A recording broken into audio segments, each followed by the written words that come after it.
सभी को नमस्कार। एक ऐसी सरकारी नौकरी जिसमें कोई एग्जाम नहीं होगा और उसके बावजूद भी आपको जो है गवर्नमेंट जॉब मिलेगी। क्या ये गवर्नमेंट जॉब है? किस प्रकार का ये काम है? क्या वास्तव में ये एक सरकारी नौकरी कहलाएगी? तो ग्रामीण डाक सेवा के अंतर्गत जो है ग्रामीण डाक सेवक और अलग अलग 3 प्रकार के इसमें पद हैं। पदों की संख्या अच्छी खासी 21,413। सैलरी भी इसमें अच्छी है। एज योग्यता सिर्फ 10वीं पास है। तो किस प्रकार के विद्यार्थियों के लिए यह जॉब है? क्योंकि कई सारे बच्चे एसएससी, रेलवे, पुलिस और कई प्रकार की सरकारी नौकरी की तैयारी कर रहे हैं। तो क्या उनको इस प्रकार की नौकरी का फॉर्म भरना चाहिए? और आपने सुना होगा कि पुराने जमाने में, खासकर आपके और हमारे दादाजी के जमाने में, ऐसा होता था कि अगर वो थोड़े बहुत भी पढ़े हुए होते थे तो उन्हें सरकारी नौकरी मिल जाती थी। तो ये जब नोटिफिकेशन में देखता हूं तो मुझे उस जमाने की याद आती है। तो मैं आपको सारी चीजें बताता हूं, पूरा वीडियो देखिएगा, आपको सारी बातें समझ में आएंगी। ग्रामीण डाक सेवक, अभी इसको लेकर न्यूज़पेपर में भी काफी आ चुका है कि किस प्रकार की वैकेंसी है। देखिए, सबसे पहले कॉमन बातें करें तो सिर्फ 10वीं पास योग्यता है। इसका आपको ऑनलाइन फॉर्म भरना पड़ेगा, जो इंडियन पोस्ट ऑफिस की वेबसाइट पर ही ग्रामीण डाक सेवक करके आप सर्च करोगे मिल जाएगा।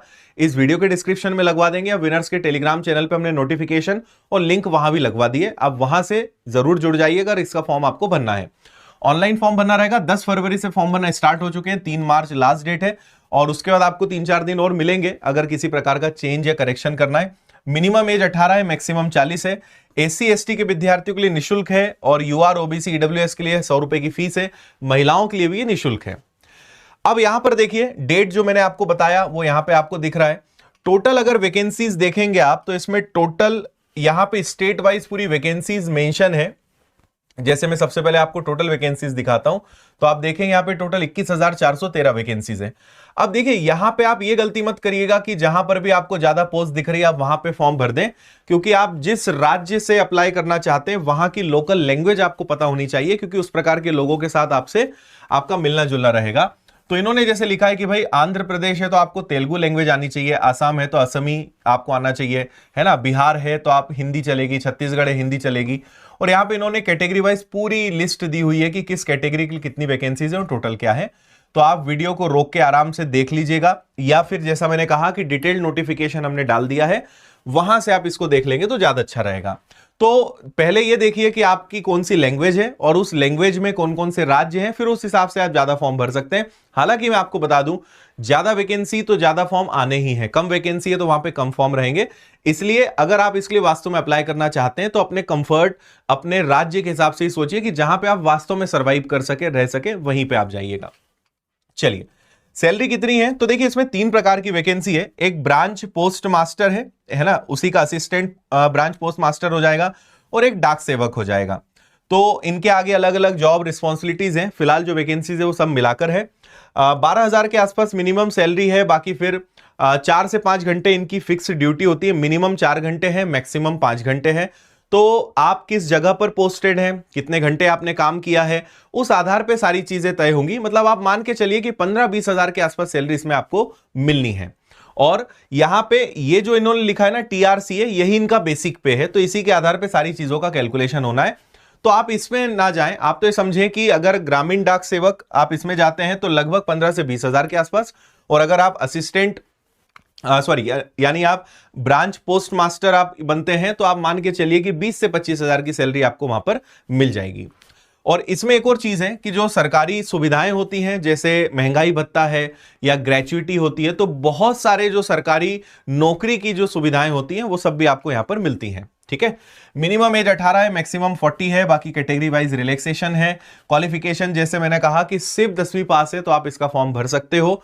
इसके बाद ये एक बड़ी इंपॉर्टेंट बात है यहां पे कि आपके लिए और क्या क्वालिफिकेशन होना चाहिए। तो आपको कंप्यूटर का थोड़ा नॉलेज हो, आपको साइकिल चलाने का नॉलेज हो, साइकिल आती हो, है ना, और आपके पास एडिक्वेट मींस ऑफ लाइवलीहुड हो, यानी आपके पास जीवन प्रत्याशा के कहें या लाइवलीहुड को हम हिंदी में क्या कहेंगे, मतलब एक जीवन यापन के लिए आपके पास एक सफिशिएंट आवश्यक सुविधाएं आपके पास हो। ऐसा ना हो कि आपके पास कुछ भी नहीं है और आप इसी नौकरी पर निर्भर रहें, ऐसा ना हो। ऐसा इनका कहना है कि आपके पास कुछ साइड, कोई अपना छोटा मोटा काम, कोई और दूसरी नौकरी या कुछ ऐसा हो जो केवल आपके जीवन यापन में रहे। ये एक बड़ी अजीब प्रकार की क्वालिफिकेशन है। मैं इसका भी कारण बताऊंगा कि ऐसा इन्होंने क्यों कहा है।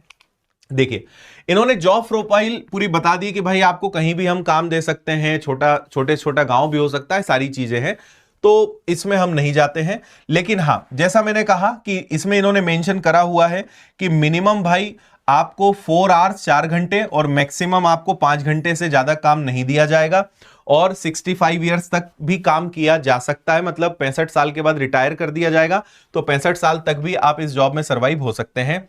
Branch post master, assistant branch post master और डाक सेवक, ये 3 प्रकार के पद हैं। इन्होंने उनकी क्वालिफिकेशन भी दी है कि किसको क्या क्या काम होते हैं। सभी पोस्ट ऑफिस के जो काम है वो सब इसमें रहेंगे, है ना। पोस्ट आने से लेके पोस्ट घरों में देने तक का जो भी काम आता है वो सब इनका रहेगा, तो इस सब में अभी हम नहीं जाते हैं। रिजर्वेशन भी यहां पर है, क्राइटेरिया क्या रहेगा। अब मैं आपको फाइनल चीज बताता हूं, अगर आप अभी तक टिके हुए हैं, रुके हुए हैं, तो मैं आपको बताता हूं कि इसमें फाइनली क्या होना है। देखो, इसमें कोई एग्जाम नहीं है, तो आप ये समझिए कि आपके जितने भी बच्चे इसके लिए अप्लाई करेंगे, ये उसमें से चुनेंगे कि भाई सबसे अच्छी योग्यता, बैकग्राउंड किसका है, क्या क्या एजुकेशनल बैकग्राउंड रहा है, क्या क्या चीजें रही है, तो ज्यादा परसेंटेज या उन सब चीजों के आधार पे ये शॉर्टलिस्ट करेंगे।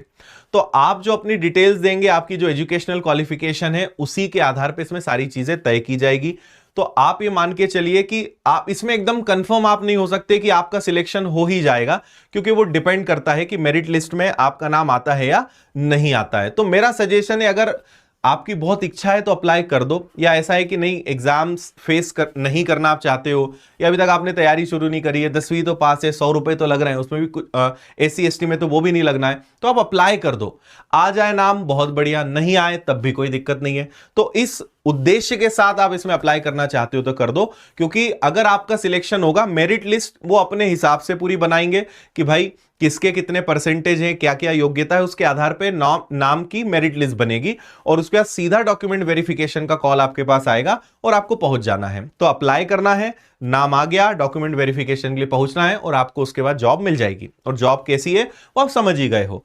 तो ये मतलब उन लोगों के लिए हो सकता है कि बिल्कुल ही बहुत ज्यादा पढ़ने में भी अच्छे नहीं है, या पढ़ने का मन नहीं करता है, 10वीं के बाद कोई पढ़ाई लिखाई का कोई काम ही नहीं रहा है, 10वीं में थोड़े अच्छे मार्क्स हैं, अच्छे नंबर है, बहुत कम नंबर भी है, तो अप्लाई करने से कोई मतलब नहीं है, क्योंकि ऑलरेडी अच्छे परसेंटेज वाले भी इसमें अप्लाई करेंगे।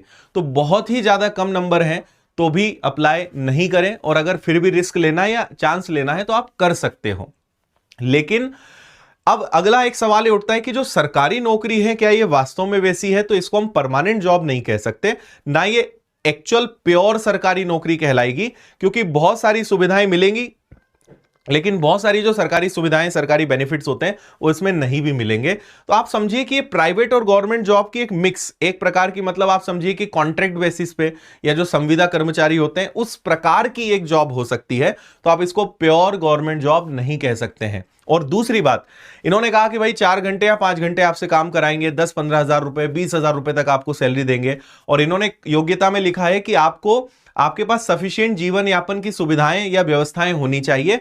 और इसमें इन्होंने खुद कहा है कि आपको इस काम के साथ साथ दूसरे भी कामों को आपको करने की सलाह दी जाती है, कि भाई आप भाई 4-5 घंटे का काम है, आप दूसरे काम भी करो, आप अपना कोई और बिजनेस कर लो, आप कोई दूसरी नौकरी कर लो, कोई दूसरा काम धंधा देख लो, आप दूसरा काम भी करो, क्योंकि हम यहां पे इतनी सैलरी आपको नहीं दे रहे हैं कि जिससे जीवन यापन या परिवार चल सके। तो आपके पास कोई दूसरी व्यवस्थाएं भी होनी चाहिए। जैसे खेती बाड़ी है किसी की, तो ठीक है यार, खेती बाड़ी जो थोड़ी छोटी मोटी है उसको ही मैनेज कर लो, ये जॉब मैनेज हो जाए।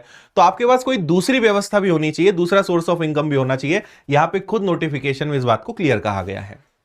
तो उम्मीद है कि आप अब समझ गए होंगे कि इसके अंतर्गत क्या होना है। तो प्रोसेस फिजिकल मैंने आपको बता ही दिया है कि आपके पास कॉल आएगा, SMS के माध्यम से, ईमेल के माध्यम से आपको जानकारी मिलेगी, और जब भी आपको बुलाया जाएगा आप पहुंच जाएंगे। ठीक है, इसके बाद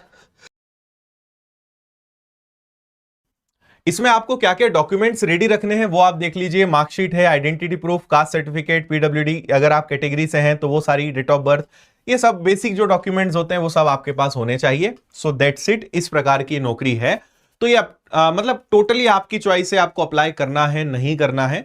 लेकिन किस प्रकार की जॉब है, एग्जाम होगा कि नहीं होगा, सरकारी नौकरी है या नहीं है, और किनको करना चाहिए। तो आपके जो मन में जो प्रश्न आ सकते थे वो सब मैंने जवाब देने का पूरा प्रयास किया है। स्टिल अगर कोई डाउट है तो आप पूछ सकते हो। बाकी इनके पोर्टल पे जाइए और वहां से आप इसके लिए अप्लाई कर दीजिए, और बाकी जो काम धंधा, जो पढ़ाई और जो दूसरे एग्जाम्स में आप लगे उनमें लग जाइए। नाम आ जाता है तो उस समय सोचा जाएगा कि जाना है कि नहीं जाना है, तो अप्लाई करना है तो आप इसमें कर सकते हैं।